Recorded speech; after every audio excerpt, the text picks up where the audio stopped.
नमस्कार मित्रों, मैं आपका कवि मित्र मोहन शास्त्री।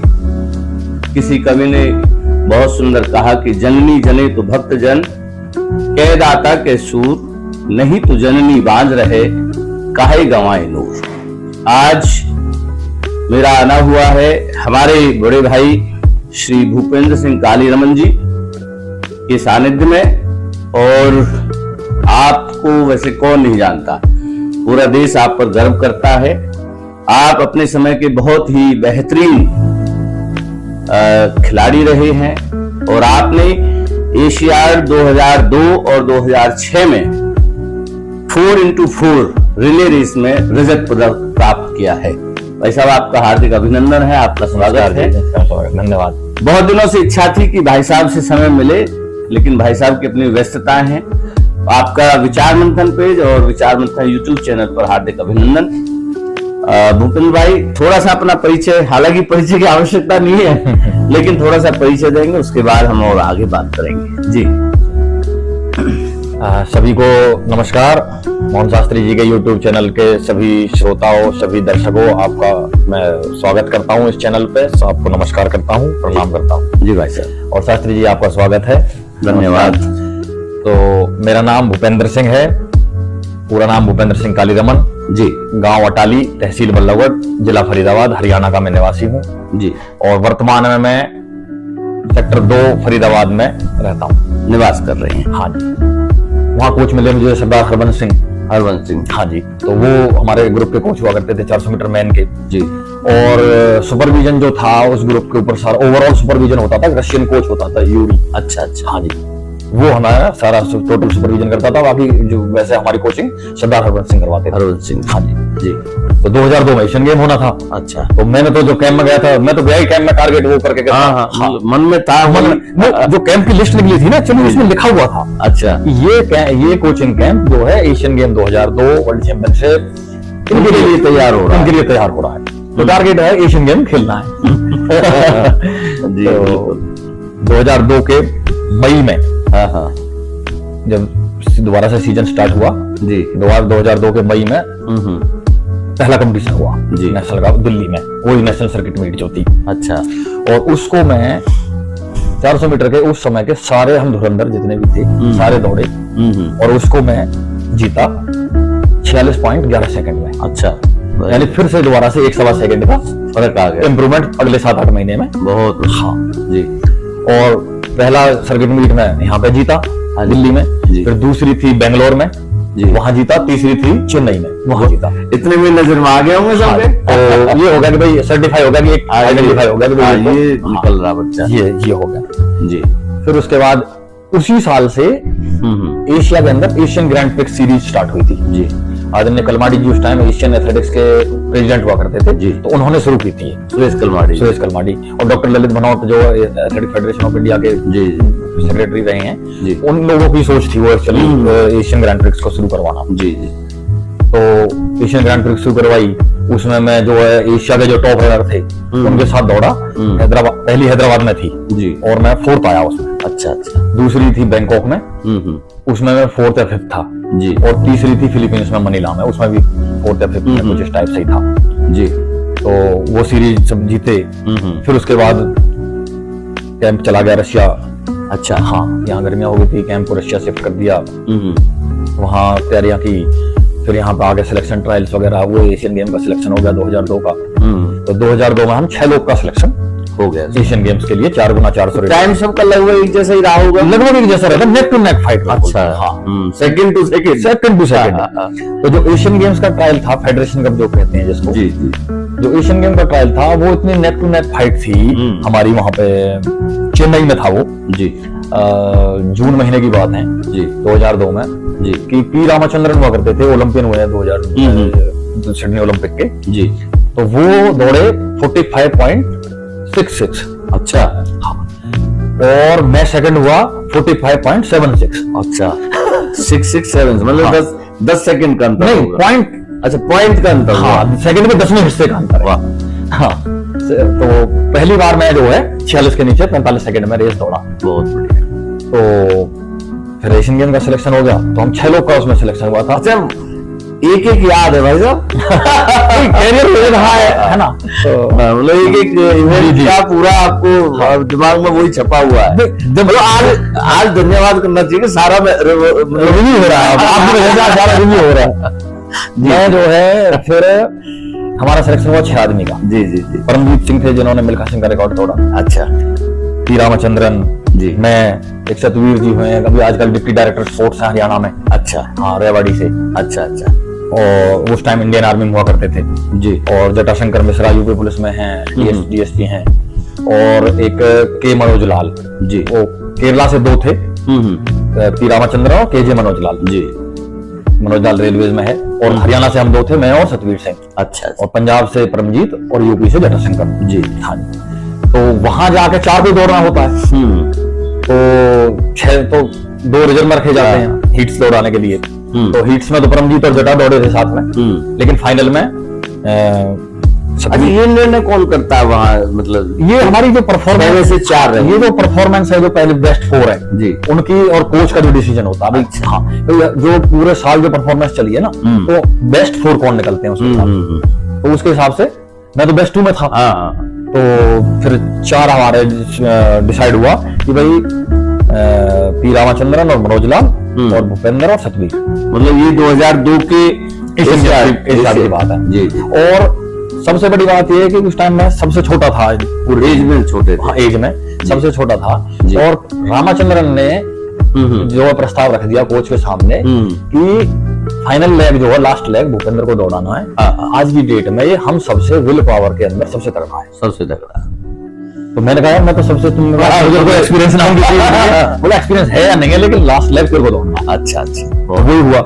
ये खींच के ले जाएगा, यही हुआ फाइनल। और डॉक्टर भानोट को बता दिया गया कि भूपेंद्र को दौड़ाएंगे। उन्होंने कहा यार सबसे नया है। उन्होंने कहा कोई दिक्कत नहीं है। कोच साहब ने, हरवंश सिंह जी ने, तो कोई दिक्कत नहीं, विश्वास हो गया कोच साहब को। रामचंद्रन ने स्टार्ट लिया जी। सेकंड नंबर पर मनोज लाल दौड़े। मनोज लाल ने थोड़ी सी रेस गड़बड़ कर दी और हम 4th पोजीशन पे पहुंच गए। अच्छा अच्छा। हाँ, फिर सतवीर आया 3rd लेग पे। सतवीर ने क्या किया, बिल्कुल उस मेंटेन जहां मिला ना उसको, वो पूरा प्रॉपर मेंटेन करके मतलब खींच लिया उन्होंने। खींच लिया। हाँ, तो वो 4 से, तो 4 के बराबर ही मान लो। नेक चेस्ट फिनिश की बात करें तो 3rd आ गया वो।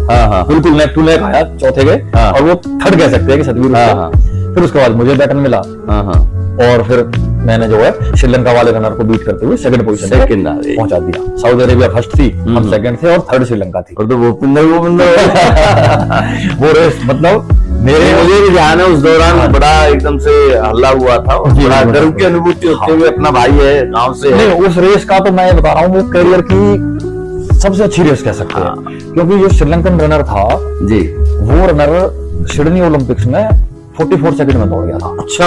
45 के नीचे, और वो उनका फाइनल लेग दौड़ रहा था।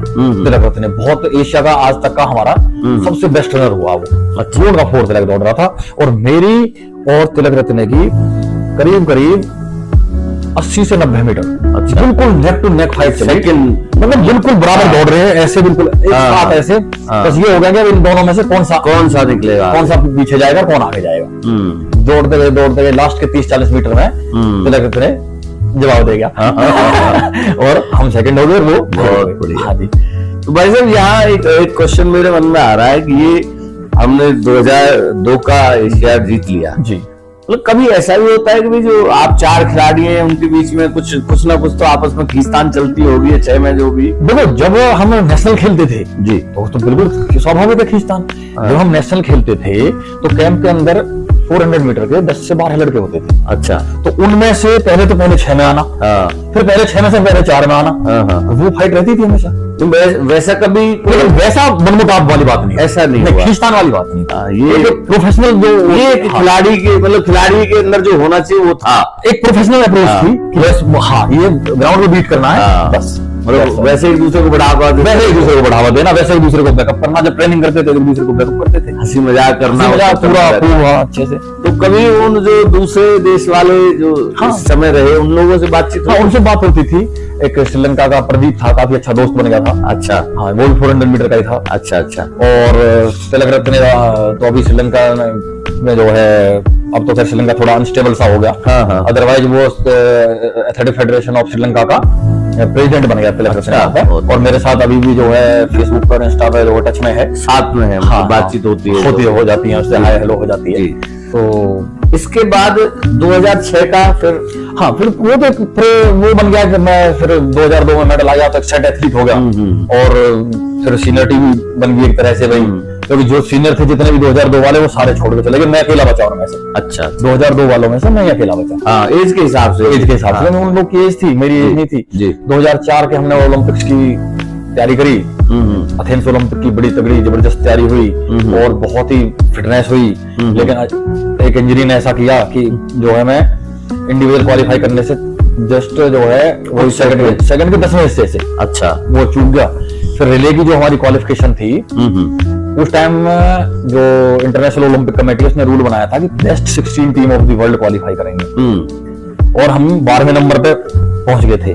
लेकिन एक अफ्रीकन चैंपियनशिप बची हुई थी, वहां पे अफ्रीकन कंट्रीज का जो रिले हुआ तो 2 टाइम की एवरेज से डिसीजन होना था, टाइम निकाला था 2 रेसों की एवरेज निकाल के जी, और वो भी इंटरनेशनल कंपटीशन होने चाहिए, नेशनल माने नहीं जाएंगे। अच्छा, तो अफ्रीकन चैंपियनशिप में 2-3 टीमें आई, आगे निकली, और आप किस्मत भी कह सकते हो कि हम 17वें रैंक पे आ गए। अच्छा, जो कट ऑफ डेट थी क्वालिफिकेशन की उस पे, और कितने टाइम से आप विश्वास नहीं मानोगे 0.01 यानी सेकंड के 100वें हिस्से से हम 17वें नंबर पे आ गए, और ओलंपिक मिस हो गया।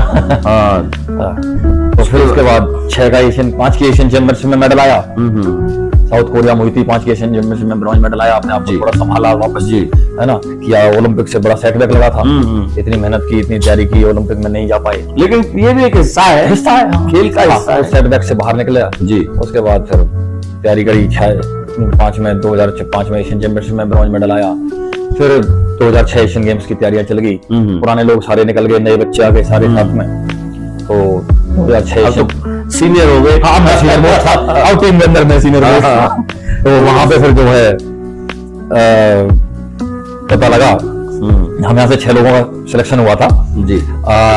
मैं, केएम बीनू मेरे एग्जैक्ट सीनियर एथलीट था, वो 2002 एशियन गेम्स में 800 मीटर का मेडलिस्ट था। अच्छा, वो लेकिन वो बाद में 2004 से 400 मीटर रिले में शिफ्ट कर गया, वो भी 800 भागना छोड़ दिया उसने जी। तो मैं और बीनू 2 थे सीनियर, फिर एक अबू बकर था केरला का ये एक जोसेफ था, और बीनू जो केरला का, 3 लोग केरला से थे जी, और एक रिजर्व में था लड़का जो वो भी केरला से था। 4 लोग केरला से थे, एक आंध्र प्रदेश से था और एक मैं हरियाणा से था।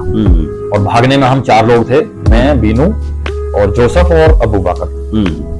तो वहां पे स्ट्रेटेजी बनी, बाकी टीमों को देखा। मेन सेक्शन में 2006 एशियन गेम्स में एथलेटिक्स में जी पूरा खेल निकल गया, कोई मेडल नहीं आया, ना शॉटपुट में आया, ना डिस्कस में आया, ना जंप्स में आया, किसी में कोई मेडल नहीं आया, ना ट्रैक इवेंट्स में कुछ भी नहीं। विमेन में सब मेडल कई आ चुके थे। अच्छा। मेन सेक्शन में कोई इवेंट में मेडल नहीं आया, सिर्फ लास्ट इवेंट बचा हुआ था 4x400 रिले।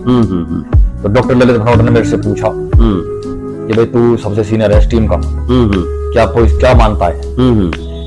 मैं कहा जी मानने की बात ये है, जो स्टैटिक्स अगर हमने एशिया की जो हमने देखी है जी, अगर मैं स्टैटिक्स की बात करूं तो एशियन कॉन्टिनेंट की स्टैटिक्स हमें 3rd पोजीशन पे स्टैंड कर दी है। अच्छा, अब गंदा भागे तो 4th आएंगे, और अच्छा भाग गए तो सिल्वर आ सकता है जी, और नहीं 3rd पोजीशन, और एवरेज भाग गए तो 3rd पोजीशन। तो उसने कहा भाई क्या स्ट्रेटेजी होनी चाहिए तेरे हिसाब से जी इस बार? मैं इस बार मेरे हिसाब से स्ट्रेटेजी ये होनी चाहिए कि मैं 3rd लेग पे भागूंगा। अच्छा, बोला वो क्यों? मैं कि जो सऊदी अरेबियन टीम है वो अलग है बिल्कुल ही, वो नॉन टचेबल है, उसको छोड़ दीजिए आप जी। अब हम 2nd, 3rd, 4th 3 टीमों में हमें लड़ाई लड़नी है। तो उसके हिसाब से जो श्रीलंकन टीम का जो बेस्ट रनर है वो मुझे कहीं से पता लगा कि वो 3rd रैंक लेवल पे उस पर दौड़ रहा है।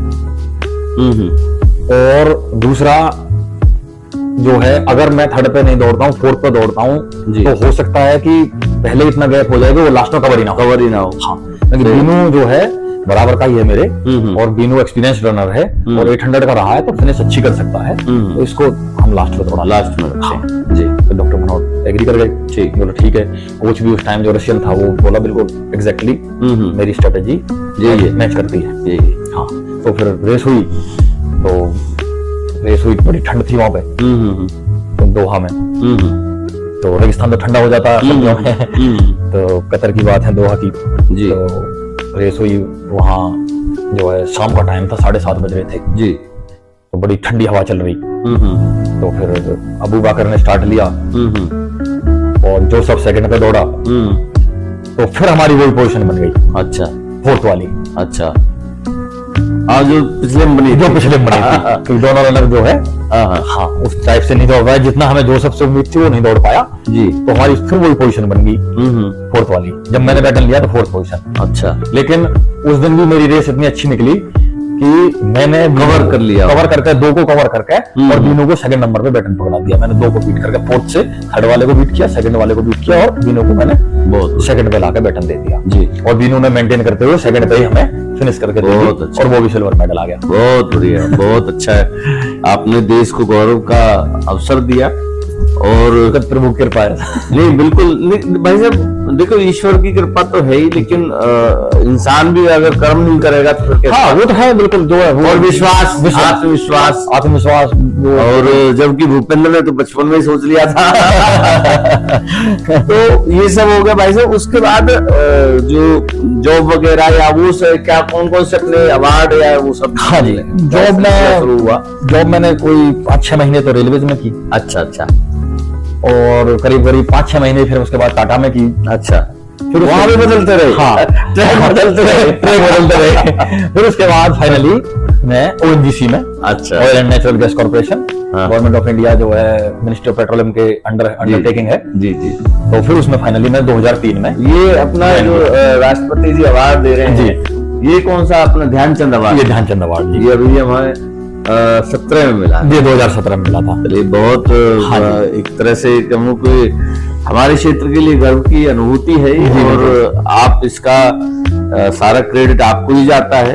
और आजकल बॉम्बे में आजकल ड्यूटी चल रही है, तो अभी भी कुछ ऐसा बचा होगा मन में। मैं समझता हूँ खिलाड़ी कभी भी मतलब निराशावादी नहीं होता कि यार ये करना, अभी मैं रिटायर हो जाऊं फिर ये करूंगा मैं। देखो मन है, बहुत अच्छा मन है काफी ज्यादा बच्चों को तैयार करने का। अच्छा, जब मैं दिल्ली पोस्टिंग थी तो मैं 12 सेक्टर के स्टेडियम पे मैंने आते थे। हाँ। और एक दयालपुर गांव का बच्चा है विक्रांत पांचाल, गड़खेड़े से भी एक बच्चा है, उसका भी मैंने सुना है, बच्चा गांव का नाम सुना होगा आपने, विक्रांत पांचाल 1-2 इंटरनेशनल कंपटीशन भी खेला है। अच्छा, तो वो मेरा स्टूडेंट रहा है। अच्छा हाँ, अभी तो वो कैंप्स वगैरह में है। तो उसके फादर आए थे मेरे पास कि आप इसको ट्रेनिंग कराइए जी। मैं तो ऑफिस में काफी बिजी रहता हूँ। हाँ, पर चलो ठीक है, आप कह रहे हो तो मैंने टाइम निकाला, उनका शेड्यूल बना कर सारा 12 सेक्टर स्टेडियम पे मैंने उनको कराना शुरू किया।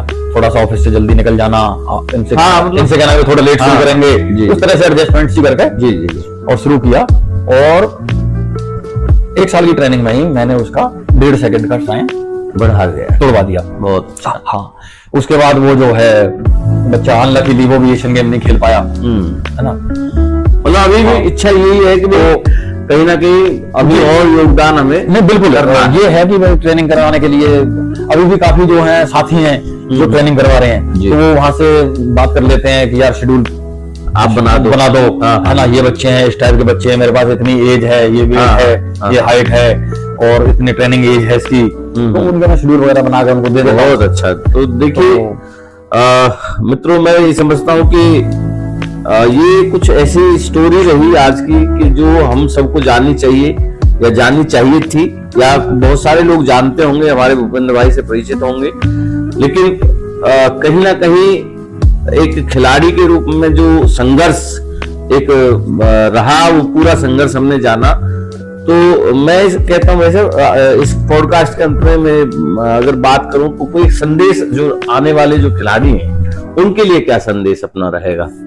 देखिए शास्त्री जी, संदेश खिलाड़ियों के लिए भी और हर नौजवान के लिए हाँ जी, संदेश एक है कि जितना भी नौजवान जी, चाहे वो पढ़ाई में है चाहे वो खेल में है जी, हमारा नौजवान जितना नशे से दूर रहेगा उतना भारत सशक्त होगा। वाह, बहुत पहली अच्छा। बात जी मैंने आज तक बचपन से लेकर आज तक 46 साल मेरी उम्र होगी, जी जी मैंने किसी भी तरह का कोई ड्रिंक, कोई भी बीड़ी सिगरेट, कोई किसी तरह का नशा, मुझे किसी टेस्ट का भी नहीं पता। जी जी हुक्का में घूट मारना, मतलब आज तक मुझे यही नहीं पता इनका टेस्ट कैसा है। जी और जब भी फ्रेंड सर्कल में काफी रहा है हाँ। कि भाई लोग पीने वाले भी रहे हैं, हाँ, हाँ। तरह के रहे हैं, जी। लेकिन मेरा सभी युवाओं को और सभी खिलाड़ियों को संदेश है कि भाई नशे से दूर रहो। दूसरी बात, हर आदमी जब खेल शुरू करता है तो देसी तरीके से शुरू करता है। जी बिल्कुल। कोई मतलब पहलवान है तो दंड बैठा लगाएगा, रनर है तो दौड़ेगा, जी जी हाँ जी, जो है डंबल मारेगा, वेट ट्रेनिंग करेगा, दंड बैठ लगाएगा। जी तो जो है लंबे डंड होते हैं, सपाटे डंड बोल देते हैं, वो लगाएगा, पुशअप्स लगाएगा, चिनअप्स लगाएगा। जी लेकिन हमारे युवा में आजकल एक और बहुत गंदी बीमारी लग चुकी है। जी जी वो क्या करते हैं कि उनको वो जो देसी ट्रेनिंग है उससे इतनी आसानी से बॉडी नहीं बनती, जल्दी जल्दी है ना, उनको जल्दी चाहिए। जी जी जी तो फिर ये जो जिमों में जहर की दुकान खुली ये इनके चक्करों में आ जाते हैं। और ये जो जिमों में जहर की दुकान, जो डब्बे बिकते हैं, इंजेक्शन बिकते हैं, उससे क्या हो रहा है, बॉडी तो बन जाएगी लेकिन युवा अंदर से खोखला हो जाएगा। खोखला हो जाएगा। तो इसलिए मेरा तो सभी युवाओं को यही संदेश है कि भाई इन जिमों के, जिम जाओ, मैं मना नहीं करता जिम जाना गलत बात है, जिम जाओ, जिम करो, लेकिन उन डब्बों के, उन इंजेक्शन चक्करों में मत पड़ो। हम लोग संदेश ही है कि इन गलत चीजों से बचो। डाइट खाओ ना, हाँ, दूध घी खाओ, ड्राई फ्रूट खाओ, फ्रूट खाओ। और ये एक लंबा प्रोसेस है, लंबा प्रोसेस है, ये नहीं सेहत को एक दिन में नहीं, ना सेहत एक दिन में नहीं। और जो लंबी बनेगी वो लंबी ठहरेगी, है ना, वो लंबी ठहरेगी। वो तो आप देख सकते हो, जो लंबी बनेगी वो लंबी ठहरेगी। पहले जितने खिलाड़ी हुए सब इस तरह के हुए, तो इस जहर से बचा जाए जितना जी उतना बचना चाहिए। हाँ जी। और 2036 में सरकार तैयारी कर रही है कि ओलंपिक की मेजबानी करने के लिए। अच्छा तो उसके लिए जो है ना सभी को तैयार होकर, खिलाड़ियों को भी, कोचेज को भी, सबको आगे आना चाहिए। बहुत अच्छा। तो मित्रों, आज के इस पॉडकास्ट में संदेश बड़े भाई की तरफ से यही रहा कि हम जो हमारी यूथ है उसको जितना वो सशक्त होगी, जितना नशे से दूर होगी और जितना अच्छी तरह दृढ़ संकल्प के साथ तैयारी करेगी, उतना ही हमारा देश 2036 के ओलंपिक में आगे बढ़ेगा। और इसी तरह से वो कहते हैं ना, खेलेगा इंडिया तभी तो बढ़ेगा इंडिया। तो भाई साहब, आपने बहुत सहजता के साथ हमें समय दिया, लेकिन पकड़ में बहुत दिन में आए। देखो बम्बई पोस्टिंग होगी, क्या करें। बहुत बहुत शुक्रिया भाई साहब, बहुत बहुत धन्यवाद जी। नमस्कार। नमस्कार मित्रों, अंत में मैं एक बात जरूर कहना चाहूंगा कि हमारा ये प्रयास आपको कैसा लग रहा है, और अच्छे प्रयासों को भी बढ़ाना आप सबका दायित्व है। और अपने इस पेज को और YouTube चैनल को अपना स्नेह दीजिए, सब्सक्राइब करिए और पेज को फॉलो करिए। आपका बहुत बहुत धन्यवाद। नमस्कार। नमस्कार।